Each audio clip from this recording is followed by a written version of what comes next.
শাহাবুদ্দিন সাহেব ছিলেন।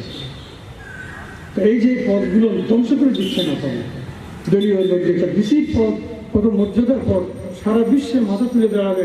আরে ভাই, হাজার বিশ্ববিদ্যালয়ের মধ্যে আমাদের একটি বিশ্ববিদ্যালয়, পৃথিবীর হাজার বিশ্ববিদ্যালয়ের মধ্যেও আমাদের একটি বিশ্ববিদ্যালয়ের স্থান পায় না। অথচ এই ঢাকা বিশ্ববিদ্যালয়কে বলা হতো কি, হ্যাঁ কোথায় গেল আজকে? আপনি ওরকম বেশি লাগাবেন আমার ভাইয়া, এগুলোর থেকে ফিরে আসুন। আসুন শিক্ষাকে মর্যাদা দিন, আসুন আইনকে মর্যাদা দিন, আসুন জুলাই যোদ্ধাদেরকে সম্মান দিন, যারা জীবন দিয়েছে নিঃস্বার্থভাবে, কোনো রাজনৈতিক উদ্দেশ্য তাদের ছিল না। সম্মানিত ভাইয়েরা, এই জায়গায় তাই সামনের দিনগুলো হয়তো আরো এরকম অনেক অসংলগ্ন অবস্থার সম্মুখীন আমাদের হতে হবে।